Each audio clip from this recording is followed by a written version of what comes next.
Welcome to the Streets Won't Forget podcast. We're back in our home studio, and I'm here today, myself, Dodzi. I'm here with Louis. Yes, guys, we Sam. Yep, and we got Ralph again. Infamous one. Yep, the infamous one. The Rashford's main guy for Saka getting his hater. head straight. Saka hater. Yeah, he's here. And of course, he is very, very happy today because his team ended their 6-year trophy drought to win the Carabao Cup. Jeez. And, you know, I have to do it again. I have to give Ten Hag his praise again, as much as I hate doing it. It's 28 wins for Man United now. That is the most in Europe, any team. 7 points better off at this stage of this season than last season. 72.5% win rate for 72.5% win rate for Ten Hag. I think in terms of the first season for a manager, only I think Mourinho at Chelsea first season probably had a better or the same. Most informed player in Europe, Rashford, 17 goals since the World Cup. Insane. Yeah, he's got his head straight. And they've got, that was United's biggest trophy drought for 40 years, 6-year trophy drought. Yeah. So guys, what are you lot saying? Is this, right? Because people say it's only the League Cup. But we saw when Chelsea first got Mourinho, he had to win the League Cup first. Pep, League Cup, got it out of the way. Get credit in the bank early. Arteta, FA Cup. Ralph, do you reckon, how important was this trophy win, you think? Yeah, I mean, if you look back at the previous winners of the EFL Cup, whatever you want to call it, they've always gone on to win again, or that momentum from that win, it's just a stepping stone. And you see it, as you mentioned, with Pep, Mourinho as well. That sort of mentality in the team mentality to be winners and winners, as you know. So I'm happy that we've won that, got it out of the way. But it's as we see it, we need to be the next the stepping stone FA Cup tomorrow as well. A big game. I think that should be the next thing for Ten Hag. Really go for it. I'm not too worried about the Europa League. Yeah, if we win it, great. If not, then I want to win it all. Yeah, of course, you want to win it all, but we have to realise our squad is about as sort of skinny light squad at the moment. We ain't got the squad depth to really be competing all for. I don't think. But he's been chopping and changing a lot. Dallo comes in some games. Wan-Bissaka comes in some games. I think he's chopped and changed when he's needed to chop and change, but there's still been games where I don't really think he trusts a lot of the fringe players. I don't. Some get like Alanga. I don't think.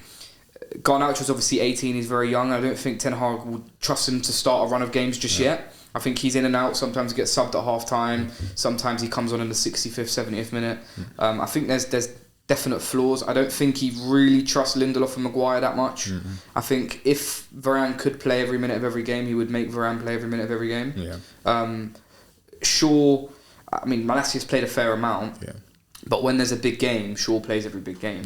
So I don't think, I think once there's more additions added to the squad and once some of these younger guys get a little bit older and more experienced, used to these big games, I think he'll probably start to rotate a bit like what Pep does. Do you know what? Yeah, for me, I think if United then go on to build what I think they can build, this will be looked back on as a very, very big moment. And it's chalk and cheese to... Look, I loved Ollie, but it's chalk and cheese when he said sometimes trophies are only for the ego. And do you know what, at the time I was like, yeah, he's right. But when I think back, I think, what a fucking bozo, bro. I was man trying to say trophies are for the ego. You need an ego, bro. If you ain't got an ego, you ain't gonna win. Trophies are the currency of football. They're what you earn your stripes as a manager and as a player. They're the days you look back on, and 38 games in a season, realistically only 2 or 3 really matter. That's why you question Harry Kane's whole career because of trophies. So without trophies, you can't really call him, put him up there with the greats. And every season, there's only really 2 or 3 games that really you have to 100% win. Especially when it's not a knockout, like in the cups and stuff like that. That United run. It wasn't like they had like Charlton, Forest, stuff like that. That Newcastle game they had to win, they won. And the players who needed to show up showed up. Yeah, even the Forest game, to be fair, away in the first City ground. 3-0 at the City ground. They've gone City ground. Liverpool lost there. City drew there. So you have to beat who's in front of you in the cup competition. Of course. And to use your squad like that as well, when you've got Europa League, you've got Prem, FA Cup coming up. To win the Carabao Cup, look, it's not the Prem, it's not the Champions League, it's not even the Europa, but it's credit in the bank. I love this guy's mentality as well, because he came out and basically said, like, there's no time to celebrate, there's no time to sit around, drink beers, whatever. we've got another big game coming up Wednesday. We've got to win that game. No trophy parade. Yeah. Nah. No, you're right, mate. Nah. You're right. Well, Newcastle fans with it. He's already said he doesn't want a trophy parade, didn't he? There was leaks that came out were saying he doesn't, unless we win another one like an FA Cup or we win the Europa League. I don't think there'll be a parade. Personally, I don't think unless a Europa League is coupled with the EFL, there should be a trophy parade anyway. I think if you win FA Cup and League Cup, I don't think there should be a trophy parade for that. Yeah. What, any team or United? United. Yeah. United. If it was Arsenal, then yeah, no. Yeah. If it was like Newcastle or Tottenham or something like that. Or Tottenham, if it was Spurs, then man can paint the town white, bro. Audi Cup. Yeah, but for United, like winning 2 domestic cups, that's not. It would be big for Ten Hag in his first season, and it would probably be good for the players to have the parade because they get their flowers and stuff like that. And obviously, winning 2 trophies, no matter the trophies they are, still amazing.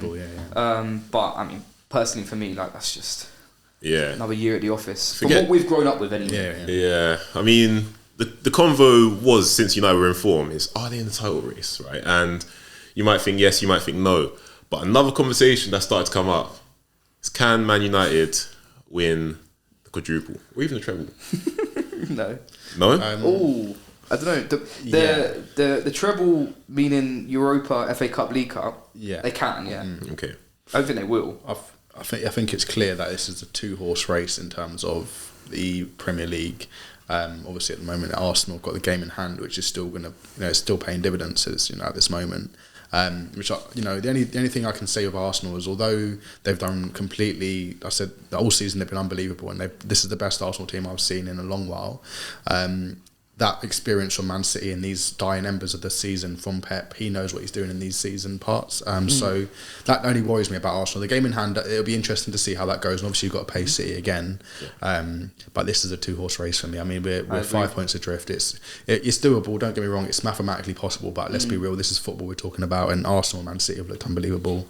So it's going to be a 2-horse race. But I think the thing that's edging me towards Arsenal at the moment is City are playing their best football they've played all season at the moment, and they're still like drawing games against Forest and Leipzig. They weren't great in the second half against Leipzig, but they were good against Forest, drew the game.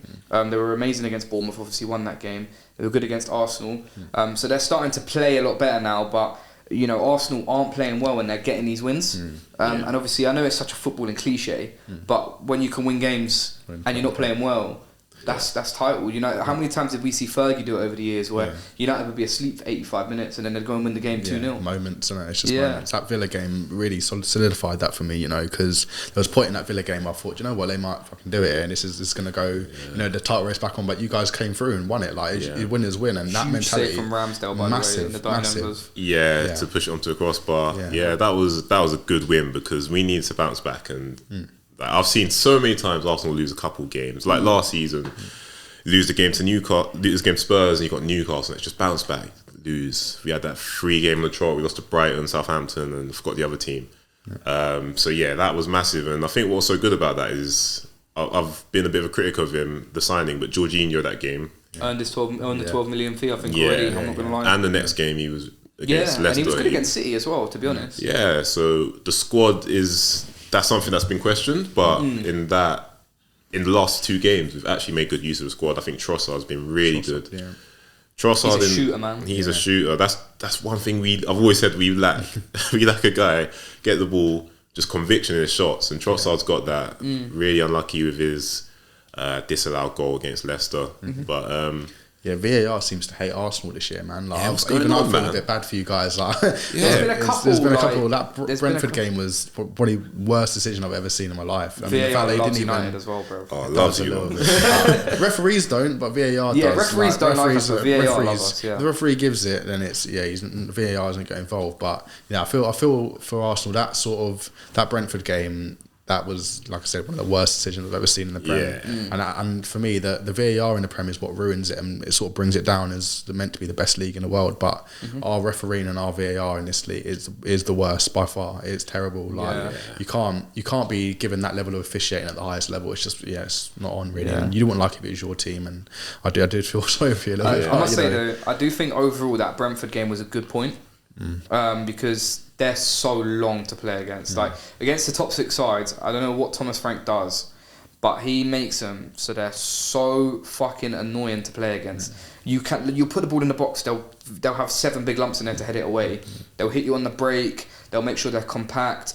Nothing gives from set pieces. They'll win every second ball. They're so. Do you remember that Stoke team that used to finish between like 11th and 8th every year under Tony Pulis? That's what this Brentford team are, man. They're so long to play against.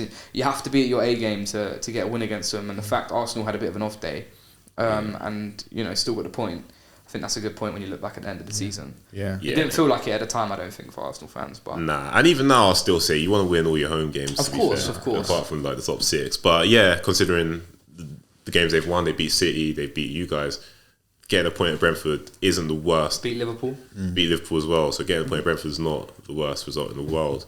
But VAR it's done us a few times this season, but like, it's not to the point, luckily, where we're, third because of VAR. That's what we were doing last season, the games before. I think there was one season in particular. I remember against Wolves, we had David Luiz had a dodgy decision. Oh, yeah. And then there was like people. David Luiz was a bozo, though, man. He was a bozo. But yeah, people were saying, oh, we would have had this many points. Thank God we're not doing that at the moment. Just looking at little insignificant decisions like that. I'm sick of VAR though, I can't lie. Yeah, no, I am.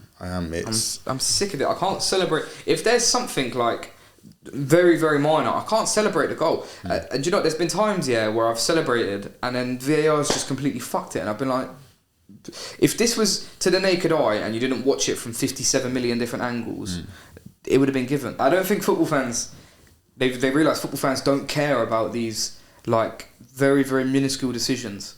We care about the big ones like Lampard at the World Cup, goal line technology, or things where it's going to be a massive hindrance. Things where it's like a toenail offside. No one gives a fuck, bro. Clear and obvious. Just let the goal stand. The thing is though that the words clear and obvious aren't clear and obvious themselves. Yeah. They're very contentious words. They're very, you can articulate. Clear and obvious to me is not clear and obvious to you. Yeah. Like, I look at something and think that's clear and obvious. Someone else looks at it and goes, "No, it's minor." Yeah.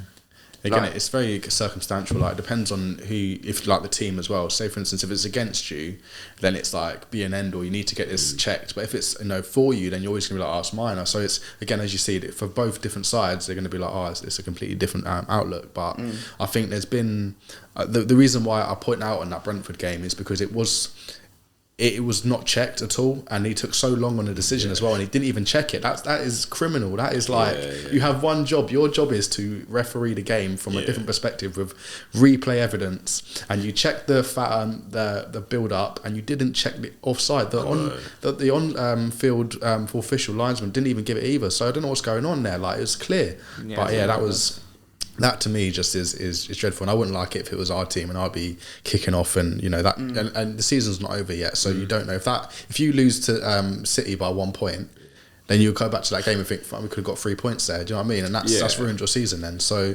if I was an Arsenal fan, I'd be irate about that. That is absolutely terrible. I do like to think that it balances itself out over the course of a season, where like some days you'll get the VAR decision, some days you won't, but I do feel like certain teams get cheesed a lot and certain teams don't. But like, I always felt like that last year. United this year getting a lot of VAR decisions, but I always felt like last year and the year before Liverpool got bare VAR decisions. I always just felt like they were always on the right side of VAR.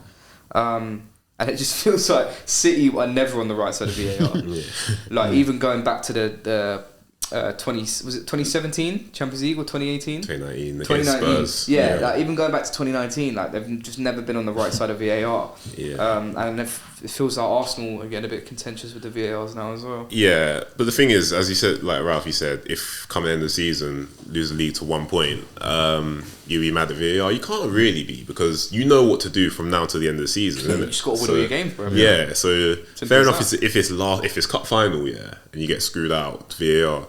That's where I can be mad. Me personally, I don't know. I try as much as possible not to let the refs or VAR really. I'm not trying to be like, that's why we lost. Most times you weren't good enough. That day against Brentford, we weren't the better team. No, I hear you. I really do hear it's rare that you're the better team in the game and you lose, and you lose because of the ref. Like, think about how the ref don't put the ball in the back of the net. Well, Yeah. I mean, technically VAR kind of does, but at the end of the day, yeah, you're right. And Arsenal, for watching that Brentford game, they didn't. You know, you weren't the better team. Didn't deserve to win. Maybe a draw at push. I think even over the course of the Aston Villa game, like you done enough to win. You were the better team. You done enough to win, but it wasn't like you barnstormed them. Nah. And they had their chances to win the game as well. They did, yeah. So I think if there was a referee decision in that game and you didn't win it, then you couldn't have blamed the ref really because they had enough clear-cut chances. So, I mean, and the good teams do. Apart from City, for some reason, the good teams do get the decisions, man. Even think of Barcelona.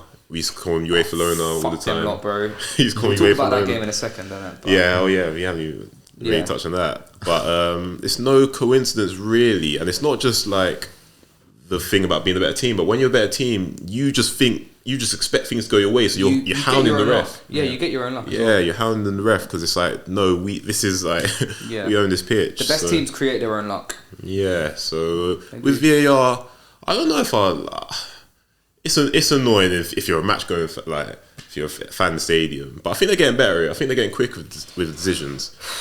I just feel like there's a madness every week where like there's a decision. But was that not the same with refs? Just like when there's no VAR? I know, but do you know it makes it worse now because it's like you've got so many there's different eyes looking at it and you're still fucking it up. Whereas before it was just one Donny making a decision on a pitch, heat in a moment, bosh, get on with it. He's made a wrong error. He's a human being. Yeah. Now it's like they haven't even erased the human error. No. Like it's not even like it's artificial intelligence. Like it's not like rugby. It's not. Yeah, it's literally still a human being, still a retard making a decision. Yeah, who let's be honest, none of them have ever kicked a football in their life either. They're all just fucking nerds. Yeah. Sat there in a room going, oh, look, there's a line here. Let me draw a line on his knee. Like, fuck off.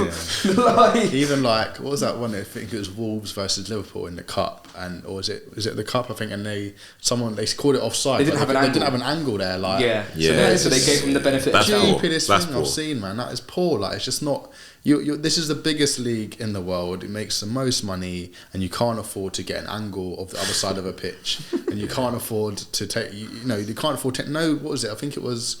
Is it the Champions League or the technology where you can see like the World Cup? Yeah, the semi-automated technology. Yeah, so it makes a line for you, puts it, and the player's offside, his knee's offside, done. They're thinking about having that in the Premier League next year. They need to do it because it's like it's taken 3 minutes or whatever to do that. And I'm not adding it at the end of the game either. They're literally putting like 2 minutes at a time. After spending 5 minutes trying to do a VAR decision, which they probably got wrong anyway. Like, do you know what makes me crease as well? Yeah, you know when they make the decision and they say to the ref to go and watch it from the screen. Oh yeah, bro. There's 3 of you in a room. You've just watched it. On the screen, bruv. Yeah. What the fuck is the ref gonna like? Yeah. What's he gonna say that's different to what you've seen? What's the point of you being there? Yeah. The ref might as well go and check the screen for everything. Like, what's the point of you being there? Bro? And I swear I've seen once in like 1,000 times refs actually gone and been like, nah, I was wrong. Like. I don't know if the ref's doing it to make it look like to the fans that it's all part of the spectacle, bro. Yeah. It's all part of the WWEization of football, bro. Americanization, man. This is like they're literally trying to be the NFL, and it's Americanization. Yeah, it is. Yeah, God knows what it's going to be like when all the oil money comes in. Fucking ad break in between when he's checking it soon, bro. Honestly, probably have games in the States as well. And now, while the referee checks the VAR, here's your advert from Car Foam Warehouse. I'm not looking forward to that. But going back to the cup final, right? The other team, first cup final since 1999, Newcastle, and they lost. Wait, I don't even care about laughing. Them lot are jarring, bro. Yeah, them lot are so jarring. I don't think they're that bad. No, the fans are so all week, and since the game they've been saying, "Oh, our fans are better. Our fans are amazing." Yeah, it's because you've not been there for fucking 25 years. Half your fans have never even been there. The ones who are in the stadium, obviously. United used to go there every year, 3 times a year, bro. Like, of course you're going to be better on the day. Like, well done. They're at London the day before, bro. It was fucking swimming in the water fountain. It was World Cup, bro. Swimming in the water fountain. What is it? What is Northerners' obsession with Trafalgar Square as well? By the way, I think it's like Mecca to them, isn't it? They go and pray at Trafalgar Square. Oh mate, honestly, them. Yeah, I didn't want to. It was a funny final because I in my head I kind of knew what it was going to be like. I don't really feel like recently Newcastle have had a killer instinct in terms of scoring goals. Yeah, the goals have dried out. They've been so stagnant, and you just think to yourself, all they had was, in first half, St. Maximin was ripping Dallo to shreds. Bring on Wan-Bissaka, you've dealt with St. Maximin straight away. That's all you got to do, and that's all they had going forward. Really, he's bare funny, Wan-Bissaka. He is funny, but they're two funny players, bro. Because you got the guy that does all this, and then the guy that does hold up going backwards. It's like two tarantulas on the pitch. But it was a predictable final. Man United are going to win the moments, and that's what it was about. It's a moments game. You got to just take your chances, and big players, big moments. They do, and that's Casemiro. what they do. It's the difference, Thomas man. Partey, come get your chain back. Stole your chain. Come get your chain back. It's a Carabao Cup. Where's your It's a Carabao Cup. It's a Carabao Cup. Where's Partey's goal in the final? Well, Partey's top of the league, so we can have. He can have a conversation. Ducking the biggest game of the season. Well, like Casemiro did them, bro. Like Casemiro didn't duck Arsenal, bro. Like he didn't want to come Emirates. Yeah, bro, that was you man's biggest game of the season, bro. Yeah, right. That was a social media flipping El Clasico, bro. Yeah. Who cares about social media, fam? We only talk trophies, man. Like, we only talk trophies around here. We only talk trophies around here. As I said, there's only 3 important games this season. Talk to us in May. Listen, when United get Arsenal in the Europa League final, Thomas Partey's going to pull his coochie again, and then the Casemiro's going to dunk on his ass, bro. While he's watching from the stands crying, maybe in a jail cell. Mate, don't you remember that game Old Trafford when he was wearing this kit, bro? When he came Old Trafford and made Pogba look like Lee Cattermole, bro. I could have made Pogba look like Lee Cattermole. Do you not remember at the Emirates when Scott McTominay and Fred made him look like Lee Cattermole, bro? What was that? When United won at the Emirates last year. Or was it at Old Trafford?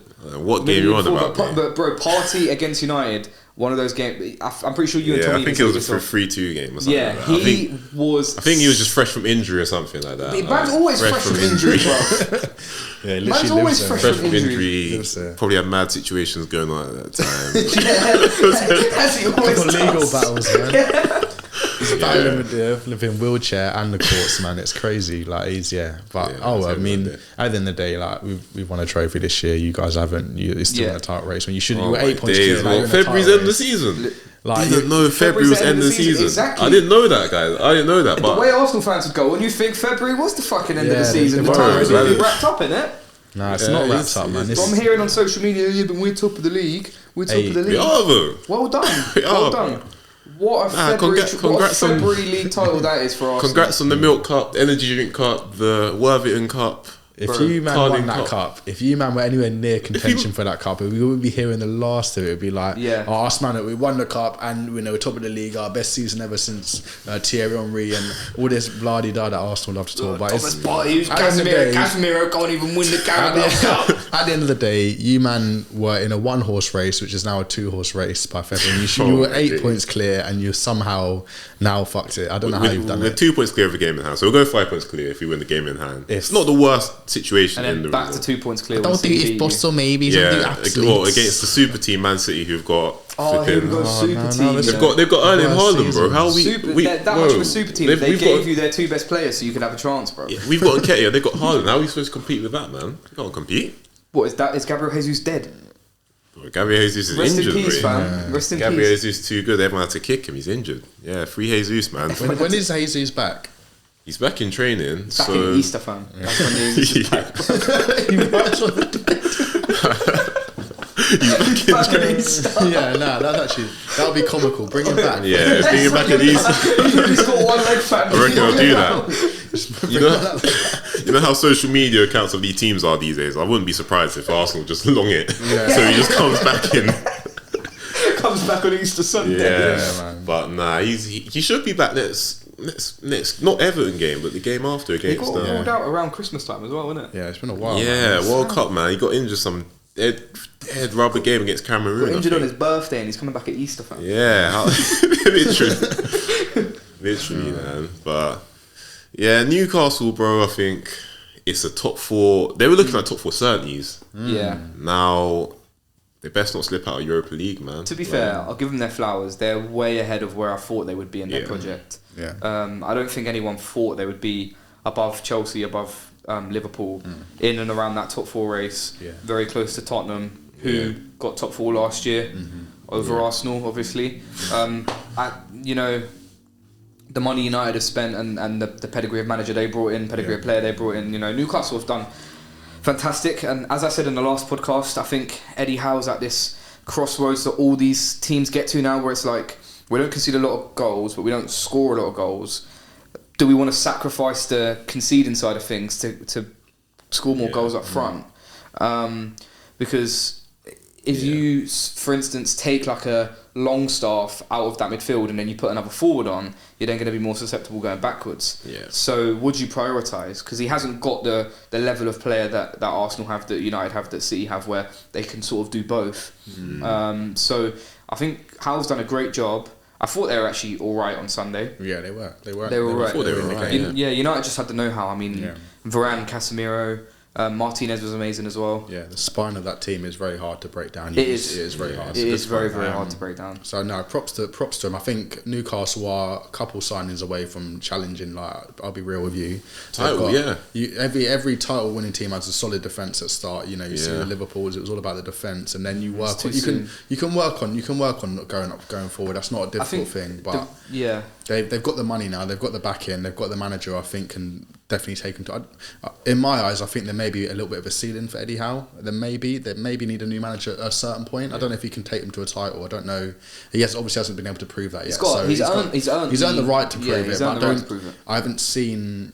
I don't know. I just don't see it. But it might, prove me wrong, of course. But I think because they've got the back end, they've got the money to do it, they can definitely go for it. I mean, they can do what City did and just go out in the summer and do whatever they want, and that's crazy. They could. They're two world-class signings away from that, and it's scary to think about. But I do think it's going to be a long way for a title. I think they can definitely compete for Europe and the cups. The reason I'm saying this is because Arsenal have a very young squad. United have a great manager. The best manager we've had since Sir Alex, a really good squad, and I think if that takeover happens as well, they're going to have more funds, just as much funds, whatever, than Newcastle. Obviously, City, we'll see what happens with their cases, and then Chelsea. Eventually, if you keep throwing money at it and you keep rolling the dice, Chelsea are just the type of club who will roll around in shit and come out smelling the flowers.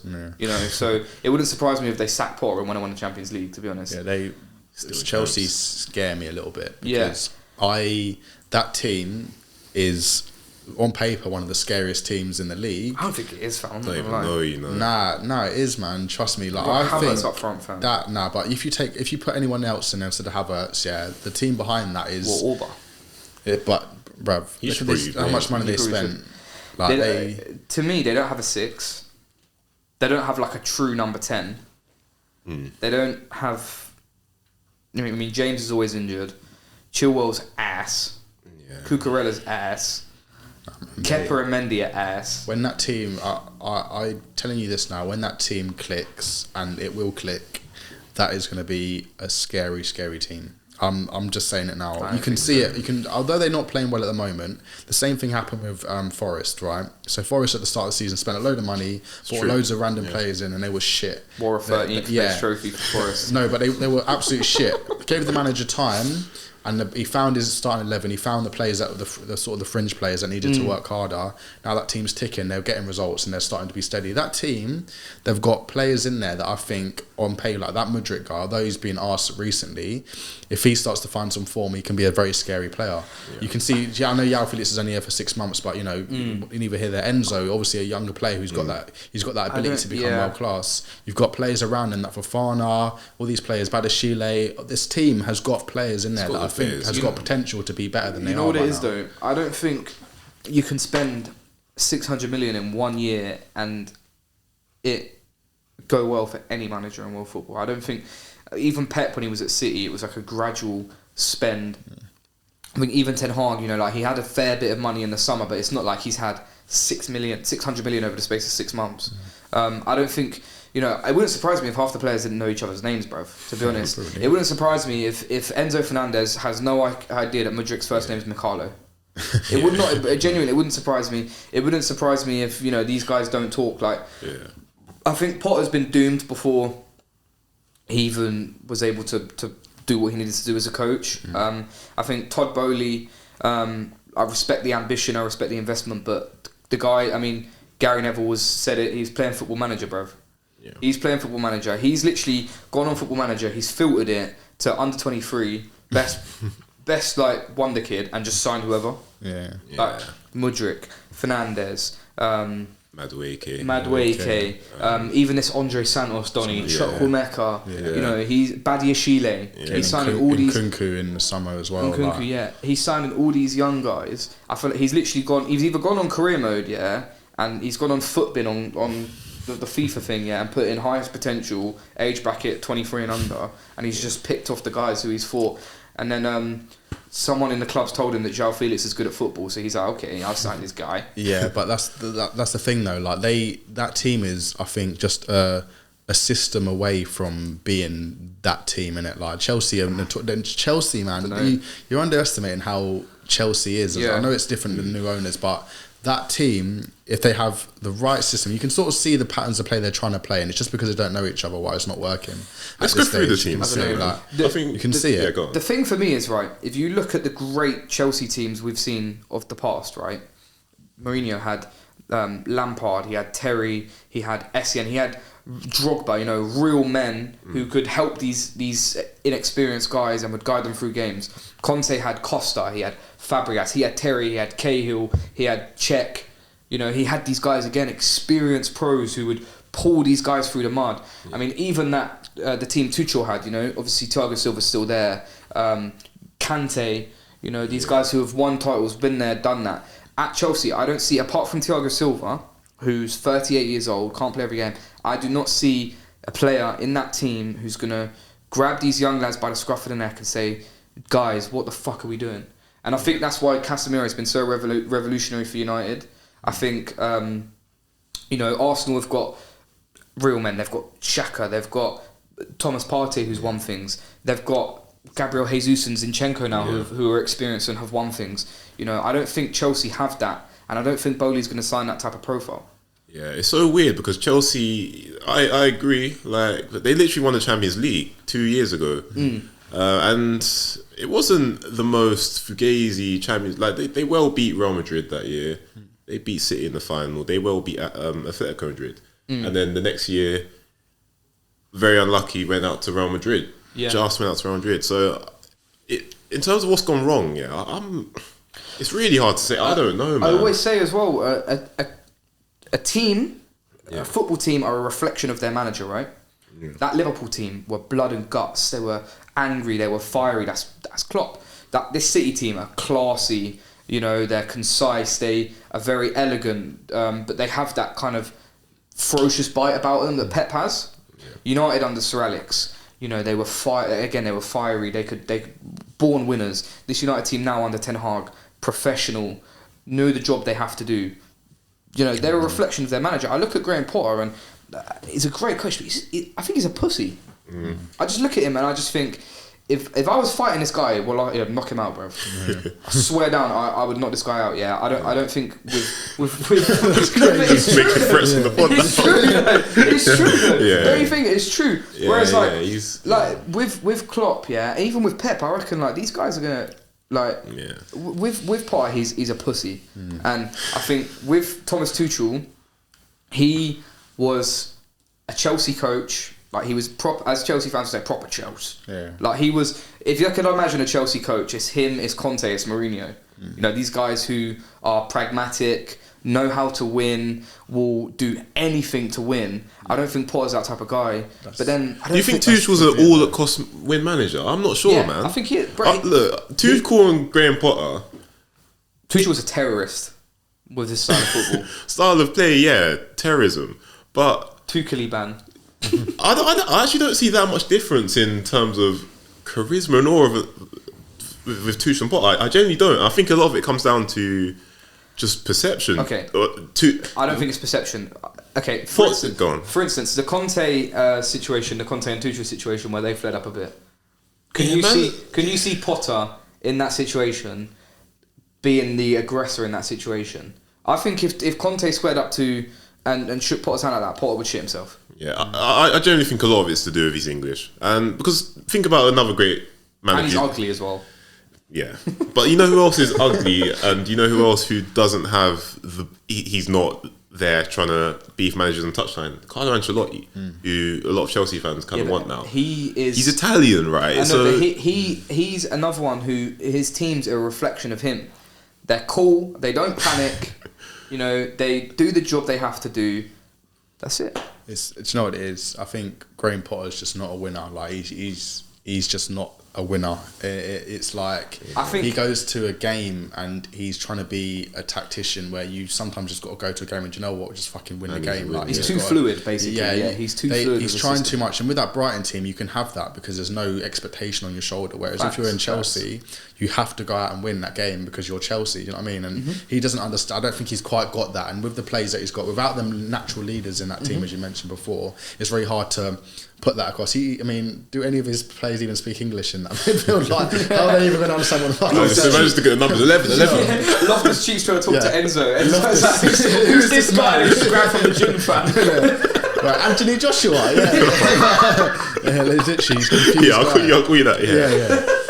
Like these man, and then you got Mason Mount, who's like just there, like what's man doing? He's lost in it all. He's lost in it all. I feel a little bit sorry for him, because the rest of them could drop a stinker, and Don's and Twitter be like, I melt fucking shit. What is it fuck me for? Nah, for real. Yeah, I don't know. I just feel like they've got the basics there. They've got some basis. If Kante comes back, you've got a midfielder. But that guy's a fugazi these days, man. He ain't coming back. Yeah, nah, I don't know, man. It's a 4-year deal apparently. Yeah, 4-year deals, right? He signed Kante. Yeah, 35. Yeah. Listen, I was saying that team, if they get cooking, they can cook definitely. They've got players in there that I think are technical and that they're good. But they do scare me a little bit. I'm not gonna lie. Do you think, this is an open question to both of you, do you think the job was too soon for Potter at Chelsea? Because for me, I remember you suggesting Potter for United. Yeah, I was suggesting Potter. I was set on Ten Hag because for me that's a Man United manager. But with Potter, I always thought he needs a Spurs first before he goes to like a United or before he goes to a City or the England job. I thought he needs to go to Spurs where, again, the expectation's not as good, not as huge. You can go there and you can play your nice football because Spurs have always been entertaining and played nice football. Obviously, the last couple of years has been different.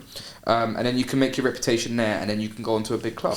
Whereas with Chelsea, there's a win at all costs, kind of like United, kind of like Man City, like if he was going to go for the England job.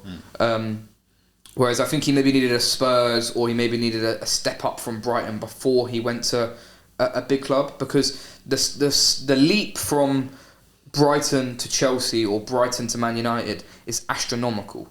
Whereas the jump from Ajax to Man United is not astronomical because the expectations are you have to win trophies. And it's the same as going from, like Arteta's for instance, going from Manchester City as the assistant manager and then going to Arsenal. Arsenal's expectations aren't as high as Manchester City's, but there's still the expectation there where you have to win and you have to play nice football. Whereas with Potter, I think going to Brighton and then going to Tottenham, it would have been like going from Tottenham B-Tech to Tottenham.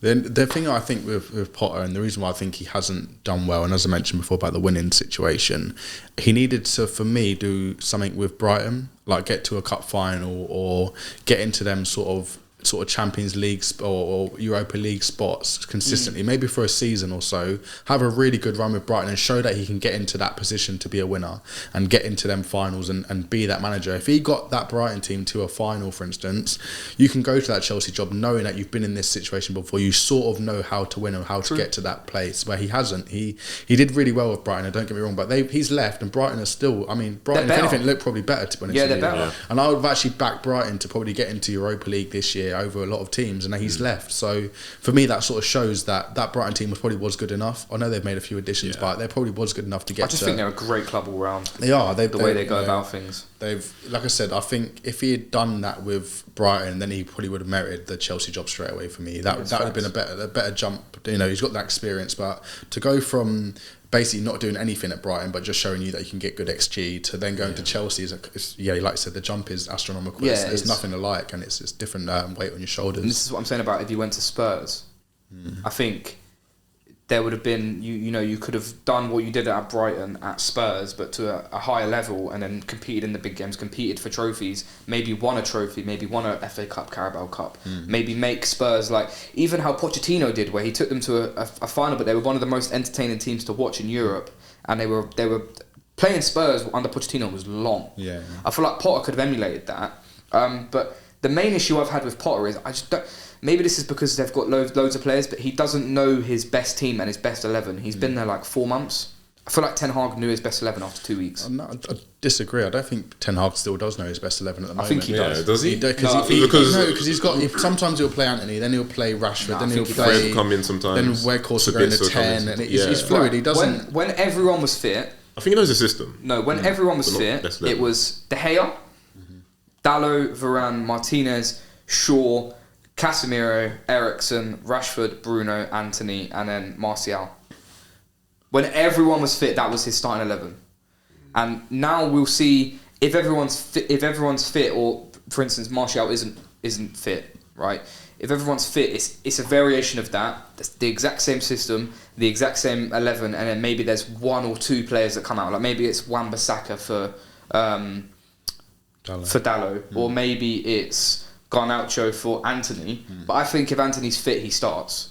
Yeah. So I think he knows his best 11, whereas I don't think Potter knows 1 his best system, 2 his best 11, and 3 who plays where. But they've got a squad of nearly 30, and that is exactly. It's hard. I mean, you've got so many injured players. He came into a team that was like an injured 11, then you've got to fit in the players that have been there for a long time. So your Mounts, people like that, the Keppers, and then you've also got Mendy's also injured. Like that. That is for him. He's now got he's bought in the summer, and don't get me wrong, I don't think any of them signings really were Potter signing. Just be real, like there's maybe 1 or 2 that he thought, yeah, I know that guy. I agree. But this is all Todd Bowley's doing. So you've now put him in a position where he's got all these superstar players plus an 11 of players that he doesn't actually get to play because they're injured or not able to get in the team. You've got Raheem Sterling, who really should be, one of the starting. For me, that's their best signing, Raheem Sterling. To me, Raheem Sterling should start every game. Mudryk and on the left-hand side should be a case of he doesn't ever start. It should be he's an understudy to Raheem Sterling. Raheem Sterling should be the focal point of that team.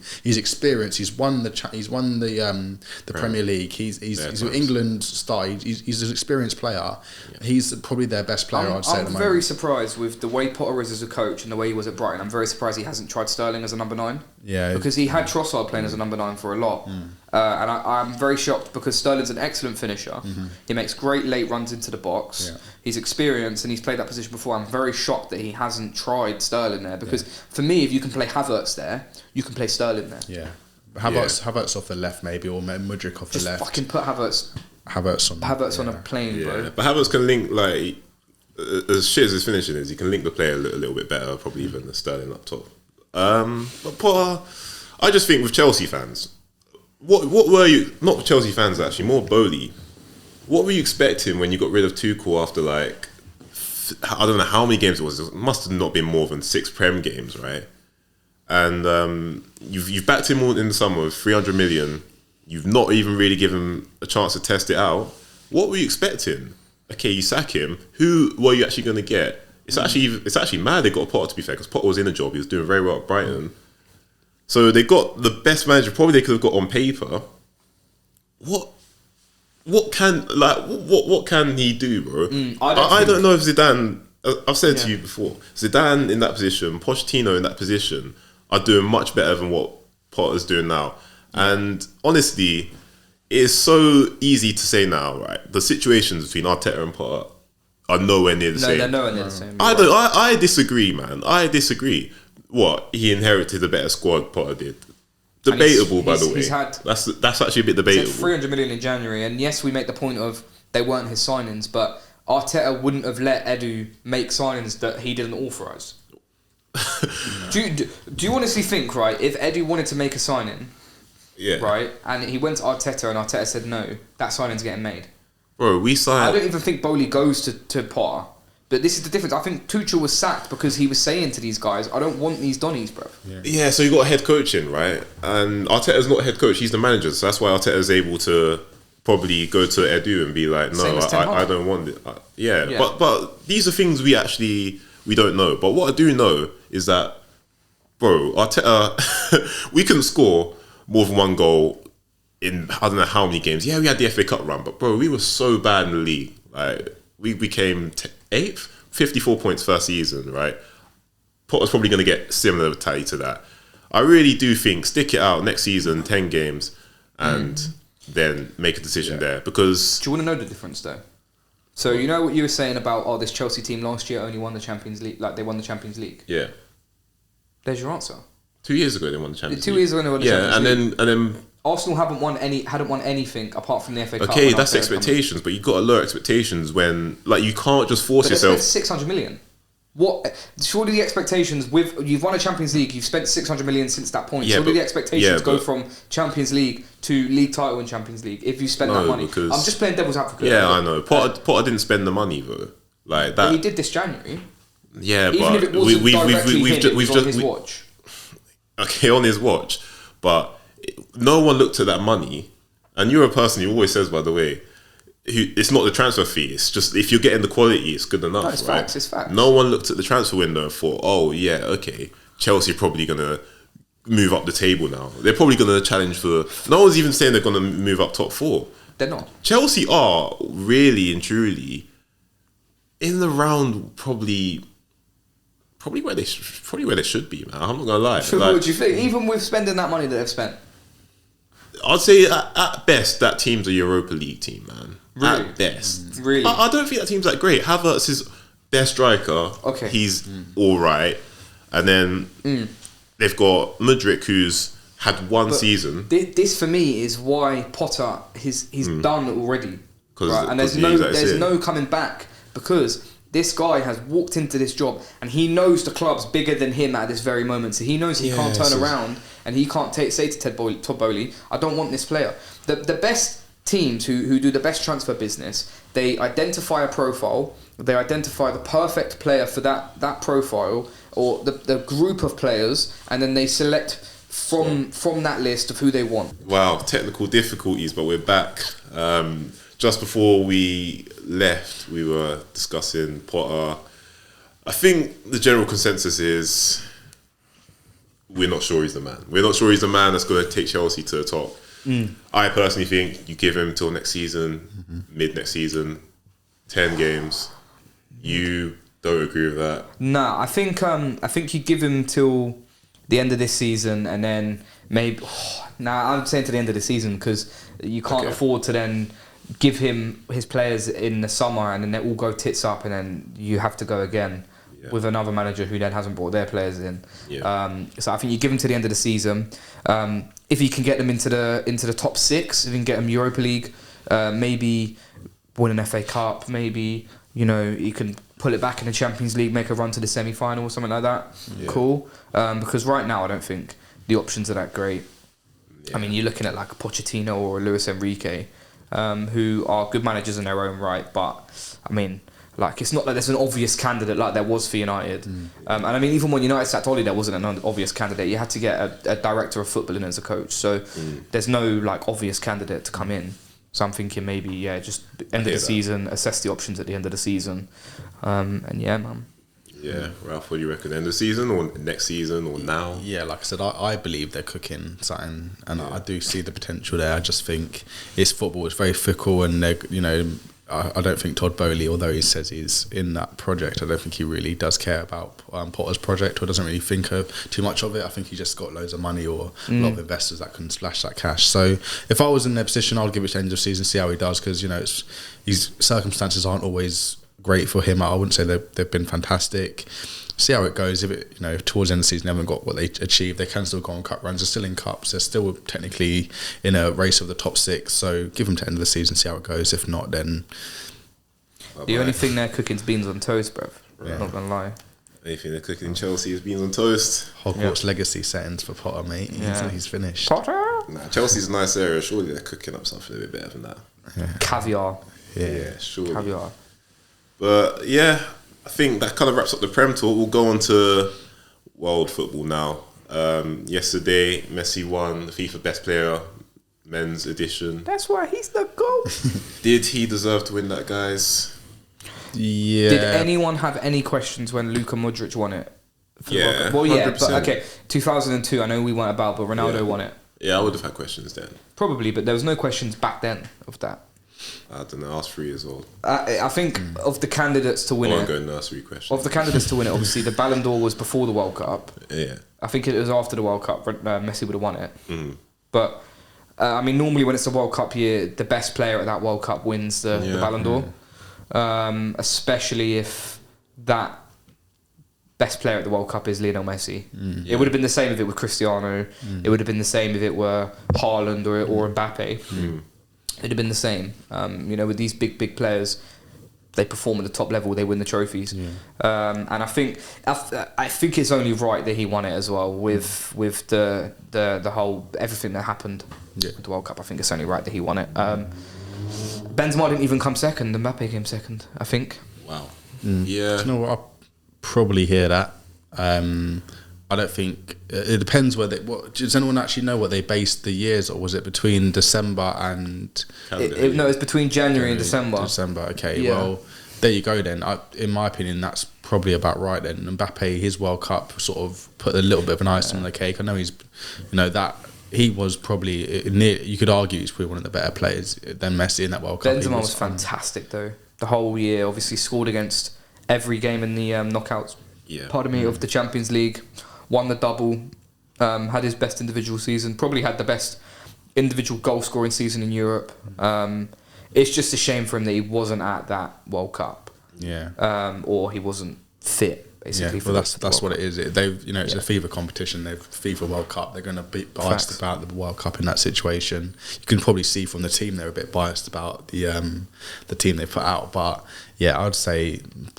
I can see why. There's no real argument there with Messi. I think that it's quite clear he should have won that.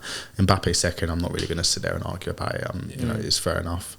It is what it is. But yeah, no, it's the team overall is a bit. Someone doesn't know how to defend or doesn't know about defending. But it is what it is. You know what it is with me with the team. Yeah, I think. It doesn't matter who's in what position. It just has to be like a functioning formation. Like if it was a 4-3-3 or a 4-4-2, I wouldn't care. I wouldn't care, for instance, if it was a 4-3-3 and Messi was in midfield, or it was a 4-3-3 and like they've put a winger in midfield. I wouldn't care about that. Or they've put a fullback at centre back or a centre back at fullback. But 3-3-4 with two fullbacks in the three. What the hell, bro? Like, if it was a 3-4-3, I'd have been like, cool, it's a normal formation. But 3-3-4, no one plays 3-3-4. Yeah. Especially the way they've done it with Hakimi and Cancelo, the most attacking fullbacks ever. 3-3-4 with one centre back. I don't think that team, as good as it is on paper, in terms of talent level. Hakimi's kind of frauded himself in there as well, Yeah. Let's go through every player, right? Okay. And see if we think.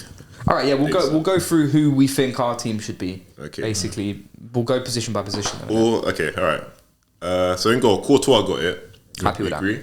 Yeah, he was sick in that Champions League final. Yeah, but then it don't make sense that Martinez won FIFA Best goalkeeper. Courtois was in goal for the actual team in the tournament. Yeah. I mean, I don't get that either. Do you think Martinez should have won that award? No, it should have been Courtois. But I mean, like the biggest moment of the year for a goalkeeper, Martinez had the biggest moment. I mean, Courtois was fantastic in the Champions League, but the World Cup final, Martinez basically won them the final. Yeah, that save on Muani. And then the penalty shootouts as well. The two penalty shootouts. Yeah. I think he does deserve to be top three, to be honest, Martinez. Oh, he's probably second best. Yeah, as much as he's not top three keepers in the world, unreal World Cup. It was the same with Donnarumma when he won the best player in the Euros. Incredible World Cup. Donnarumma got best player in Euros for his penalties shootout antics, but like I think he got like best player. He got in FIFA Pro XI as well. He probably wasn't better than, I don't know, say Edison maybe. I don't know. Alisson, yeah. I think, I'm more than happy with Courtois. I think that's the correct decision. Yeah. Hakimi, we happy with that? Best right back? Or one of the three best defenders in the world? I would have played a 4, but we'll, just for argument's sake, we'll stick to the 3-3-4 because what's the point of deviating? I would have gone with... It doesn't feel. I don't Militao. know. Militao underrated. Militao. I think Militao should be in there. Alaba got a shout. I'm fine with Hakimi. Yeah. I'm fine with Cancelo, but like the fall off after the end of last season, like he didn't have a good World Cup. Hasn't had a good season this season. He's been okay since he's gone to Bayern Munich. I don't think it's warranted for him being in there. I think Theo Hernandez probably can feel a bit aggrieved. Won a Scudetto with Milan, got to the final. So I probably would have gone with Militao, Van Dijk, Hakimi and Hernandez, but since it's only 3, I'll just say Hakimi, Militao and Van Dijk. Yeah. Van Dijk, all happy with him there? No, but I mean... then you have to have him in there. But the other option, who's really the other centre-back? There's no outstanding centre-back option. Nah, you got like Alaba maybe. Alaba. You got... I don't know, that's probably... That's it. John Stones, maybe. Yeah, this is what I'm saying. I rate John Stones highly, but it's just crazy talent. Would you put Champions Europa League? I don't know what his name is anymore. Varane? Would you put him in there? Varane. Had a good Konate. There's always going to be the poster boys and the favourites for teams like that, and it's just going to be biased based upon who's the guy with the most clout or the guy that's the first name on the end of your tongue when you think about that sort of position. I mean, centre back, you always just think Van Dijk. To be fair to Van Dijk, he played he was on 4 fronts last year, won 2 trophies, and went to the last day of the Prem and the final with the Champions League. Yeah. He was good. Yeah, he was, and it wasn't like I don't think he was particularly outstanding. But still enough to warrant being in there. I'm happy with Van Dijk. Me personally, I'd have Theo Hernandez, Van Dijk, and Hakimi if they were going to do this 3-3-4 bullshit, whatever they did. Yeah, no Reece James, no Trent Arnold. Yeah, obviously tried a good season last season, but no. Yeah, I don't know. Yeah, he did, but then he did. I like Trent, but he's just been too dead this season to warrant that. No Lisandro Martinez. Next year, yeah. I think because he was, it's very difficult to put him in. He's only come to the forefront really recently, and if you're basing it on the whole year, then you've got to you can't yet. But next year, 100%, by far, I think. As much as I think he's a bozo, what about like Romero or Otamendi? Yeah, that's viable shouts. Romero had a solid season last season, came fourth and won the World Cup. Otamendi. Not ahead of these 3 defenders. No, to be honest, ahead of Hakimi, Van Dijk. I don't like Cancelo in there, to be honest. No, I don't either. I've always thought with Cancelo in terms of defender. Nah, he's not a good defender. He's not great fullback, whole package, but. Latter half last season and start of this season, I don't think he was that great. So I'm not really happy with him there. I would have probably had a Militao in there instead. I agree. He was solid. Midfield then, Casemiro holding mid. Happy with that? Of course. No other DM, no? Nah. I don't even know who else going to put fucking Partey. Don't even you try it, mate. Fabinho. Yeah, if Fabinho didn't age 10 years and it's 2 Casemiro, months. Fam. Yeah, it is Casemiro. Let's be real. Let's be real. It's Casemiro. Modric, yeah, he's in there by default, isn't he? Yeah. Let's be honest. Yeah, if Casemiro's in, Modric's in there. So. Yeah. And Kevin De Bruyne, it doesn't feel like he should be in there. It doesn't, but I'm thinking of the options. Yeah, what are the options? You've got the first player you think of Kevin De Bruyne is Bruno or Odegaard. Obviously, they play a similar league. Enzo, because of the World Cup, won the Golden Boy at the World Cup. Yeah, Jude Bellingham, Musiala. People, I know that's obviously a bit of a shout of De Bruyne's stretch, but De Bruyne is there. None of these guys clear him. What about Serie A? Is any who's? They ain't really got midfielders Serie A. Really, I mean, this season Anguissa's been good, Lobotka's been good, and then last year Tonali was okay, Kessié was okay. Yeah. But not really, to be honest. I'd love to back some of the boys, but nah. Yeah, no. FIFA actually getting it right then, it seems. Okay. 4 forwards now. Messi, we've just said he's deserved to get the best player award, so you can't have the best player not getting the best team. Haaland. I'm not having that one. Haaland. Oh, it's actually a tough one, man. Nah, Haaland. See, what I would have done is I would have gone 4-3-3. Yeah. And I would have had Militao at centre back. Okay. So I would have had Courtois, Hakimi, Militao, Van Dijk, Teo Hernandez, Modric, De Bruyne, Casemiro, Messi, Benzema, and Mbappe. That's what I'd have done. Yeah. But obviously they've got to give the glory to these attackers, and Haaland is It feels scoring so bare goals. shoehorned, doesn't it? Like just having two strikers on the pitch. Like you don't really and truly, it's you don't need that. And to play three at the back and not have only have one centre back just feels like such a waste of position. It's disrespect to the centre backs who have had good seasons this year. It's disrespect. But then again, we tried to think of centre backs who've had good seasons. We couldn't really. Militao's the only one I could. I think he deserves to be there, man, because he was like. Obviously won the double. Yeah, it's difficult, you know, when you've got Real Madrid who won everything and you've got Liverpool who were in the final of everything, to think of players that aren't forwards getting the team. Like it's hard to think of an argument for someone like that. And it isn't even like so obviously a couple of years ago when we had Puyol, Piqué, Ramos, Varane, Pepe, we had all these top guys, Thiago Silva, and then even in England we had like Terry and people like that.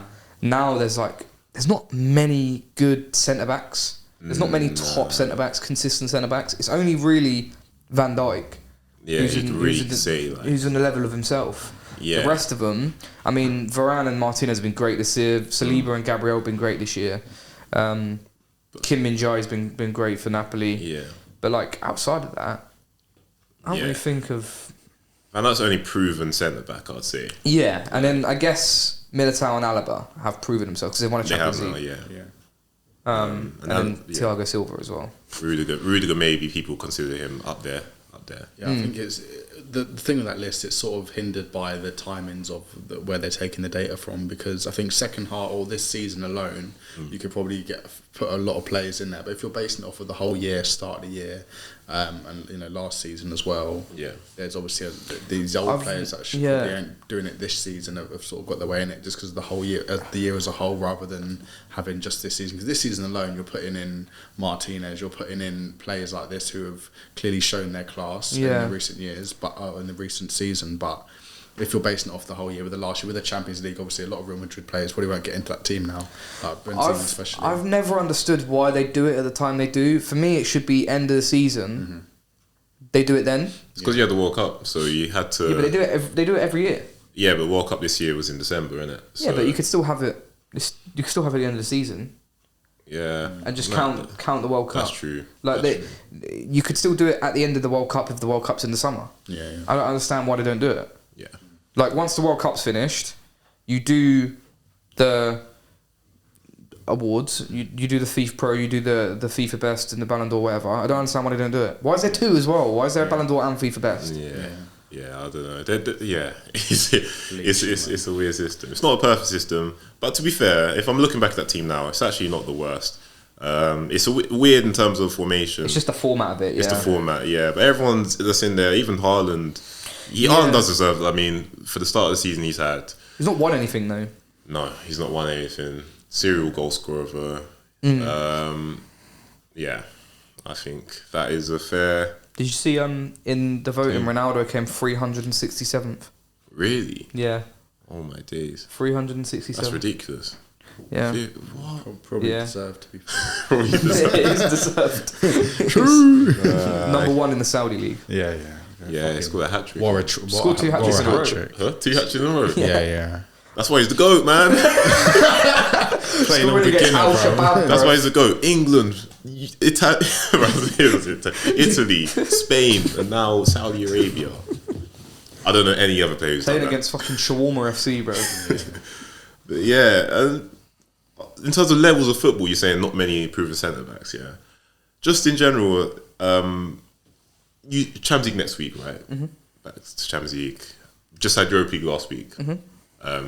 Biggest fixture in Europe was clearly Man United versus Barcelona. Not just because of the size of the club, but also probably quality of teams as well. I can't fantastic game.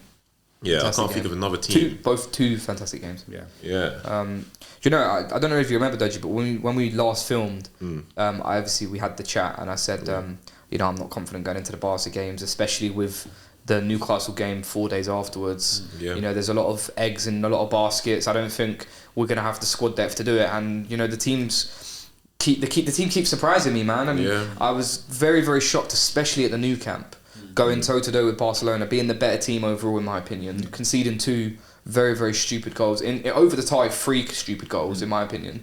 I just think, man, I think we've come on leaps and bounds, and the fact that we can go to the clear best team in Spain this year, play them off the park. I know the second leg they didn't have Pedri and Javi, which could have been different, but United didn't have Eriksen, United didn't have Martial. You know, United didn't have key players as well, Dallo.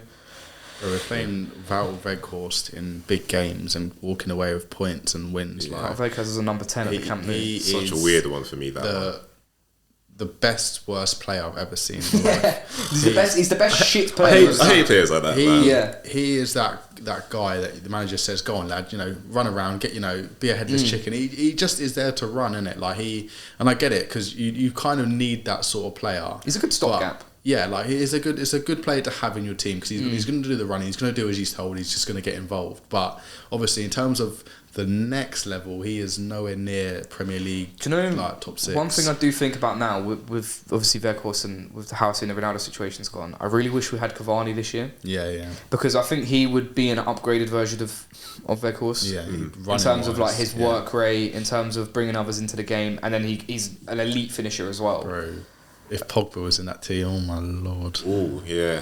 If Pogba was in that team, we wouldn't have got to see him play yet.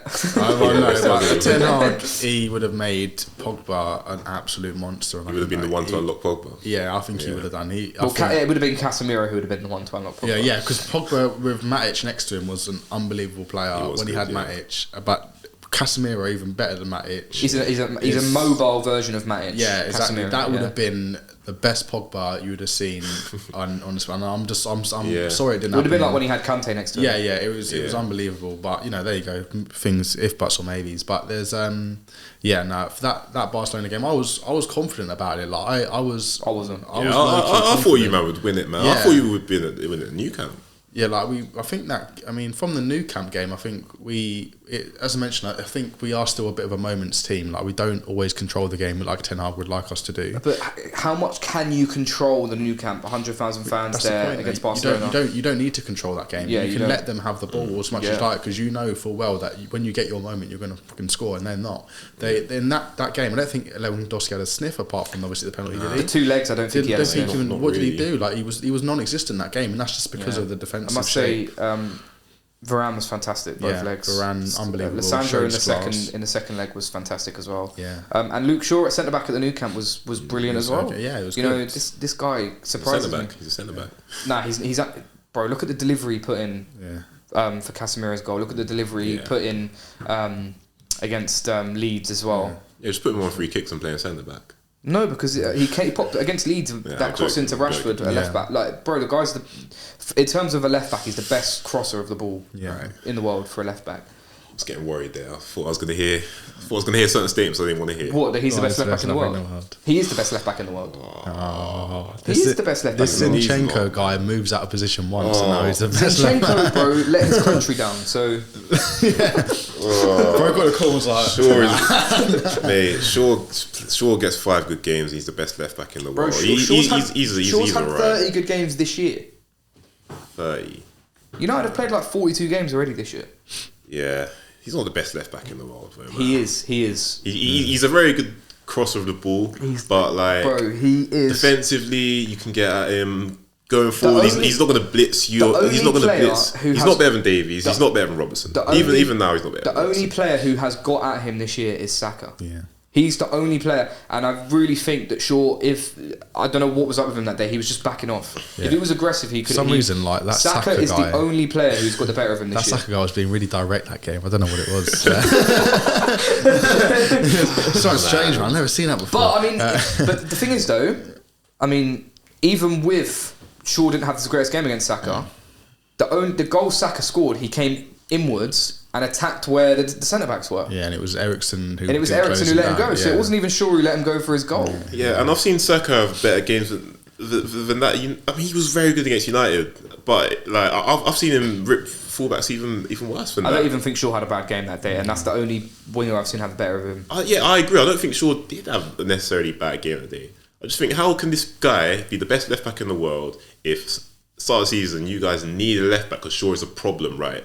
So it clearly shows this is forced. No, it wasn't. No, because you can't just go from. It wasn't. No. No, you can't just go from being someone who's a problem area to a few months you're the best left back. It wasn't that it was a problem area. It wasn't that. It was the fact that we had one left back.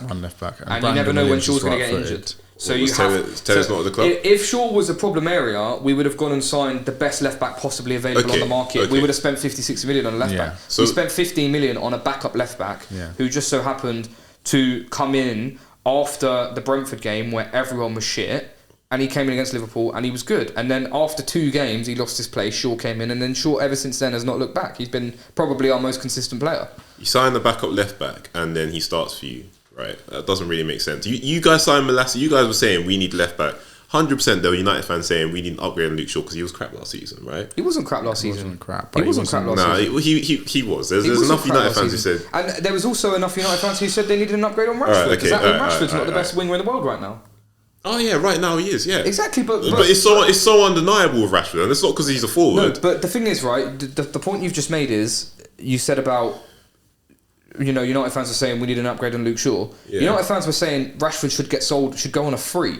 And so were non-United fans. They were saying that. And now Rashford's the best winger in the world. And the reason people say that is because he's scoring goals. But the overall performance from Rashford is not as good as the overall performance from Luke Shaw. I can tell you that now. For someone who watches them every single week, Luke Shaw has been faultless every day, every game since that Brentford game.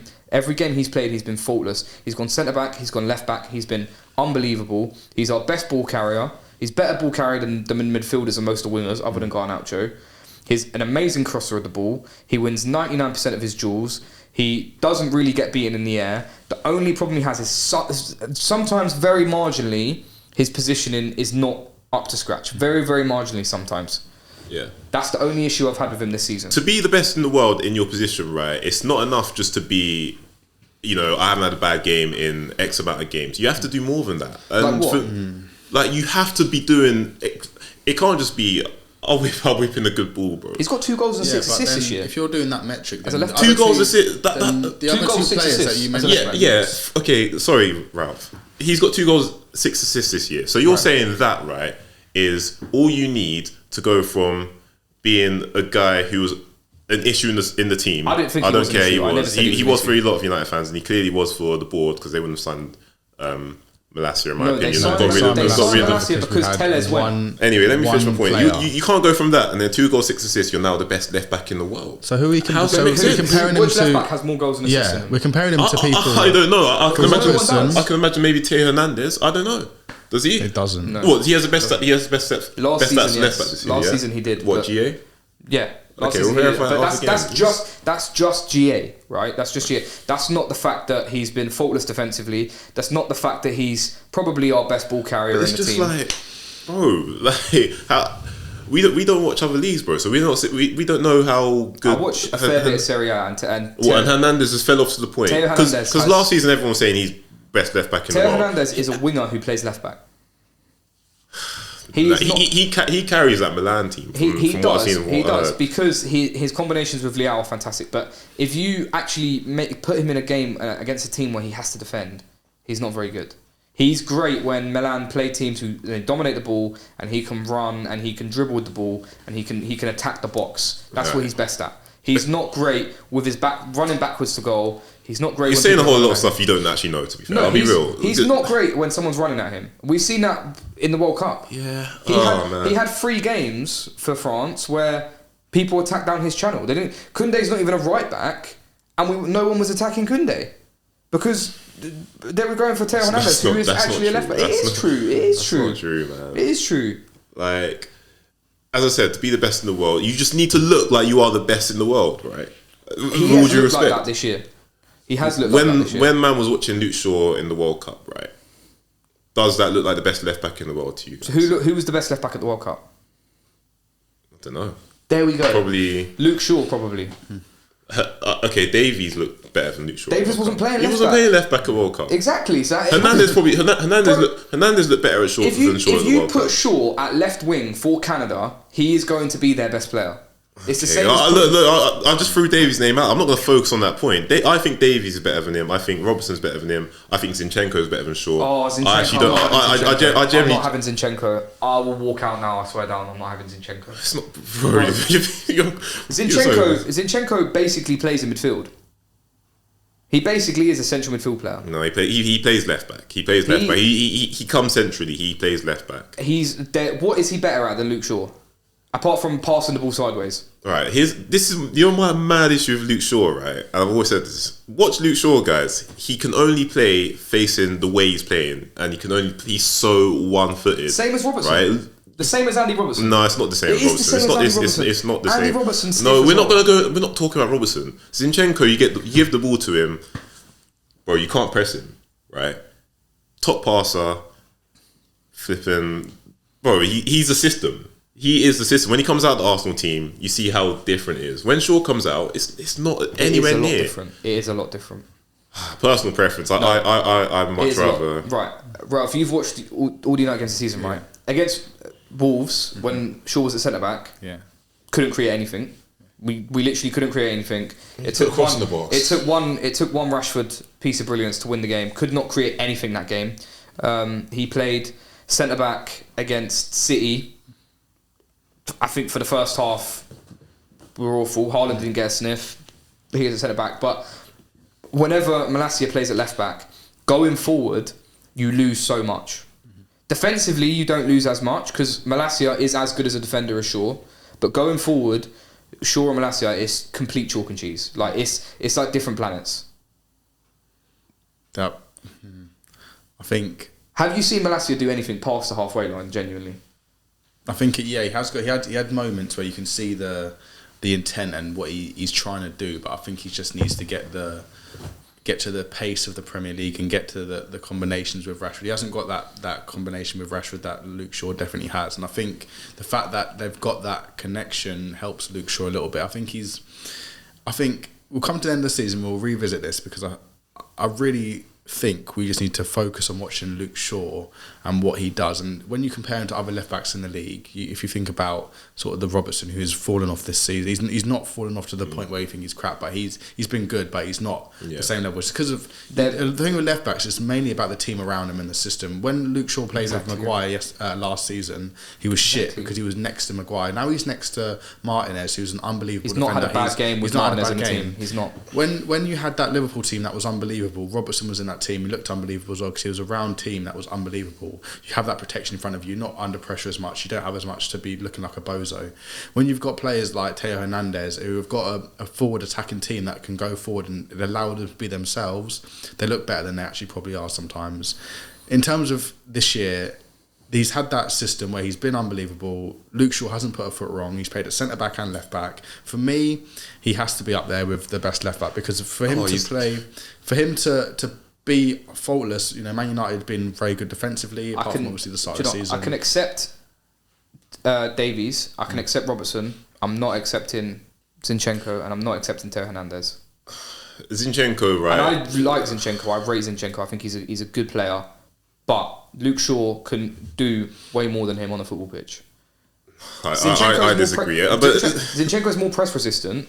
But Malacia is more press resistant than Shaw. More on the football pitch. I think Shaw's faster than Zinchenko. I think that's pretty much it. Faster, stronger, better crosser of the ball. Alright, if Shaw's this good, guys. Better defender as well. If Shaw's this good, guys, how come when we were just doing our list, right, for defenders in the FIFA Pro XI, there was no mention of him? Zero. What left backs were mentioned? We mentioned players who played well this season, like Varane. We did. Varane. We mentioned Romero for spells. We mentioned a lot of players for spells they've had, right?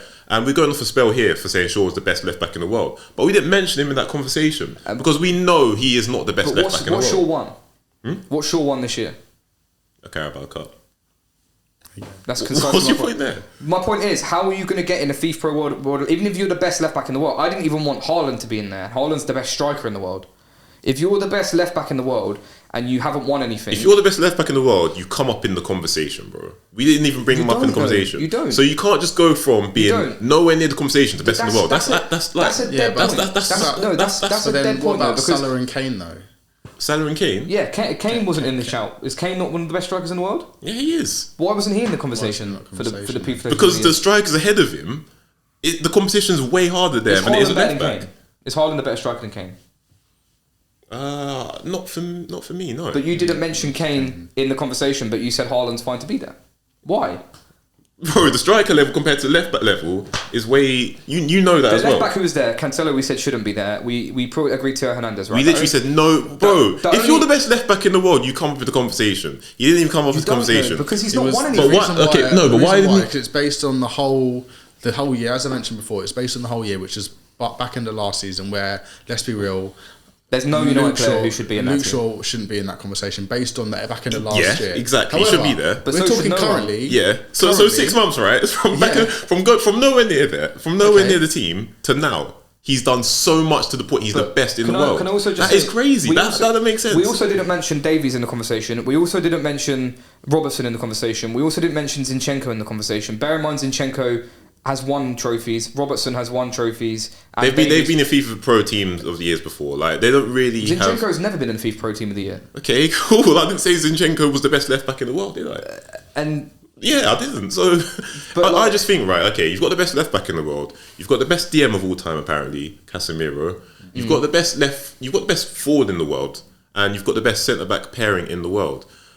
Why are you guys not? Because we also have Wout Weghorst up front. Why are you guys not title challengers in your eyes, or why are you not? Why are you not treble challengers in your eyes? Because this hasn't been. I said in your eyes, so it's not apparent. You know. We've got 3 world-class players. You've got 5 of the best in the world in your team, in their position. And they've performed that way this year.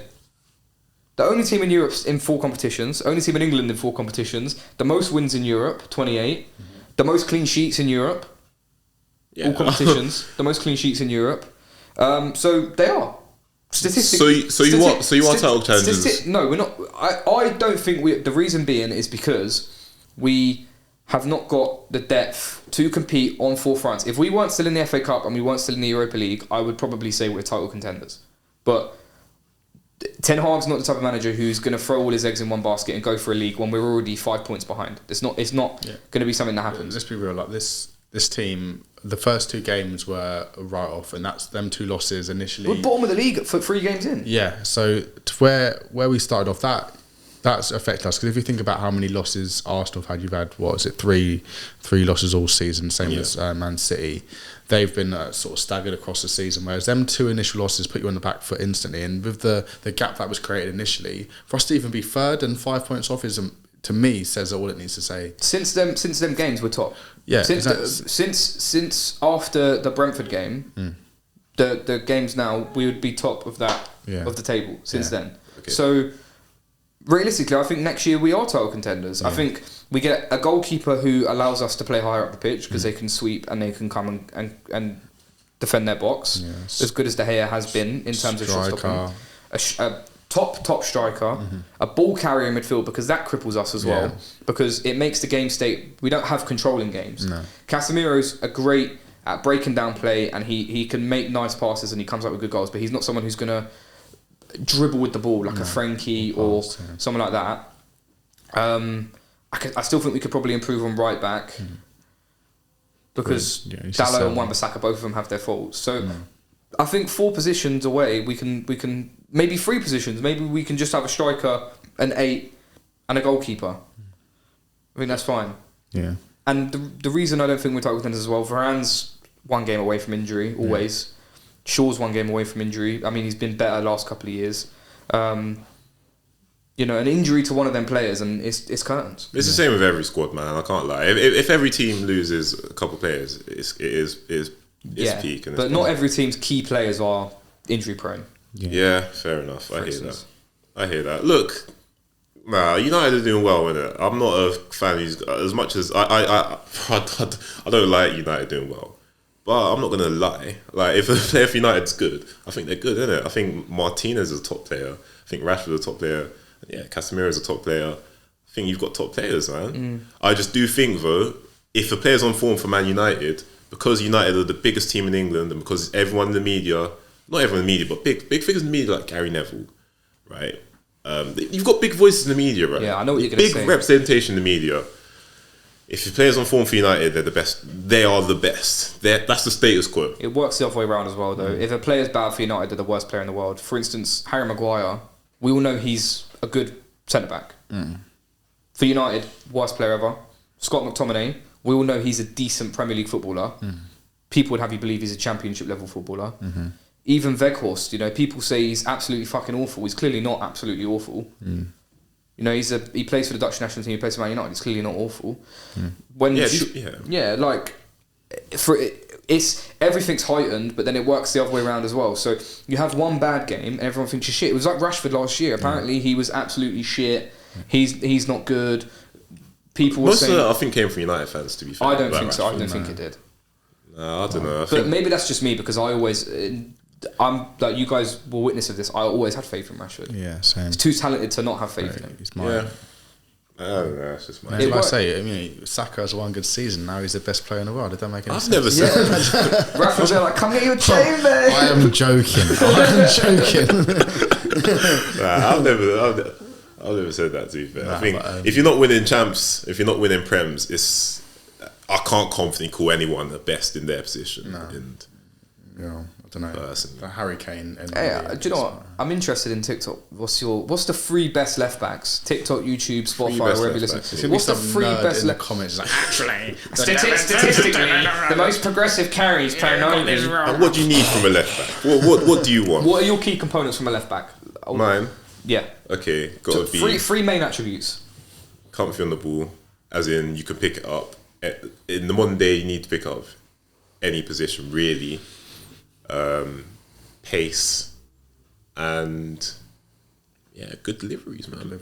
It's literally the three main things that Shaw has. Ticks the box, perfect. Okay, you tick the box, you're the best. Bro, doesn't mean other players don't tick the box as well, does it? Like other players do. Yeah, but then but if you compare the other players to that, there's players who, for instance, does he have a better cross than?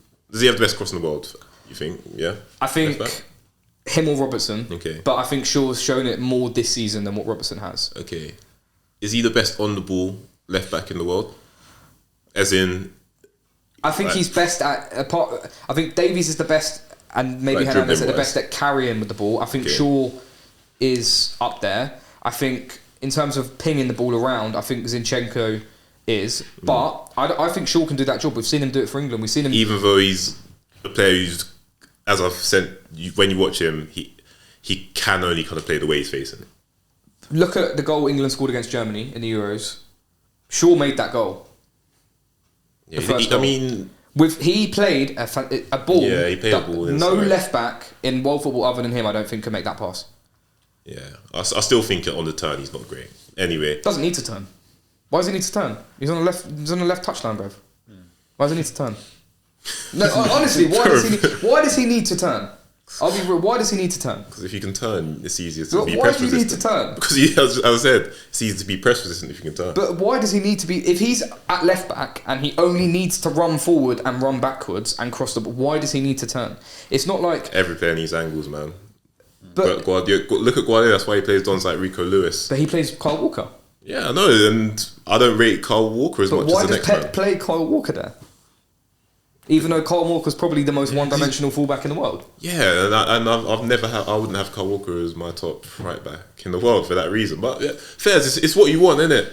Like some people want that. And if not every single player has to be the same. At Arsenal, right?